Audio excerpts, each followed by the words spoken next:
अभी भी आप अपने आप को इंडी गठबंधन का हिस्सा मानते हैं, जबकि कांग्रेस की तरफ कोई बयान नहीं आया, समाजवादी पार्टी की तरफ से भी कोई ऐसा बयान नहीं आया। देखिए, मैं क्योंकि भारतीय जनता पार्टी के 10 साल के कार्यकाल में देश का करोड़ों करोड़ नौजवान बेरोजगार हो गया, सरकारी नौकरियां छीन ली गई, आज महंगाई से आम जनता का जीना हराम हो गया, किसानों को लाभकारी मूल्य देने का वादा करने वाले लोग लाभकारी मूल्य तो दे नहीं पाए, एमएसपी तक की घोषणा नहीं कर पाई और एमएसपी की मांग पर बुरी तरीके से लाठियां चटकाई गई, बरसाई गई, रास्ते में कील कांटे बिछाए गए, दुश्मनों जैसा व्यवहार किया गया। ग्रामीण क्षेत्र के छोटे हमारे मध्यम व्यापारी हैं, जिन लोगों ने कभी भाजपा को वोट और नोट दोनों दिया था, उनका भी शोषण पहले जीएसटी के माध्यम से हुआ और आज ईडी के माध्यम से हो रहा है। यही नहीं, आज अनुसूचित जात, अनुसूचित जनजात और पिछड़ों का आरक्षण शून्य और निष्प्रभावी कर दिया गया है। आज भारतीय संविधान भी बदलने की फिराक में है भारतीय जनता पार्टी, और यहाँ तक कि ये पहली ऐसी विफलतम सरकार है जिसने देश को बेचने का पाप किया।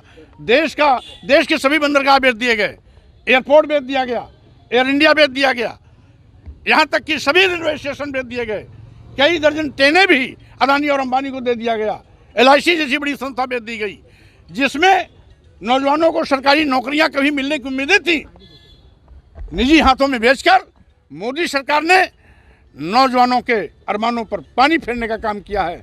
यही नहीं, आज लोकतंत्र को कुचलने का भी दुस्साहस यह सरकार कर रही है।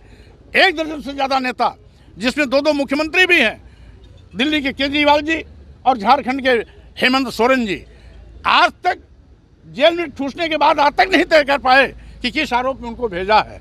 यानी बदले की भावना से विपक्ष की आवाज़ दबाई जा रही है।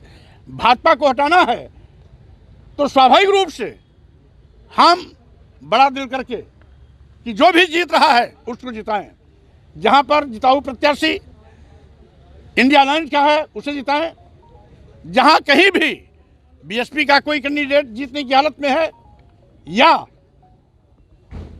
भीम आर्मी पार्टी का कोई कैंडिडेट है, आजाद समाज पार्टी का है, राष्ट्रीय स्वतंत्र समाज पार्टी का है, जो विपक्ष का नेता भारतीय जनता पार्टी को हराने की पोजीशन में है उसको जिताने का काम करें। ये मैंने अपील पहले भी किया था, आज भी कर रहा हूं। और चूंकि इंडिया अलायंस के लोगों ने कहीं कहीं भारतीय जनता पार्टी को वाकोर दिया है, ऐसी हालात में जहां जहां वाकोर दिया गया है वहां जो भी विपक्षी पार्टी का नेता मजबूती से चुनाव मैदान में है उसको जिताने की मैं अपील करता हूं। ओल्ड पेंशन के बारे में क्या कहना चाहिए? स्वाभाविक रूप से ओल्ड पेंशन मिलना चाहिए, क्योंकि आज 86 लाख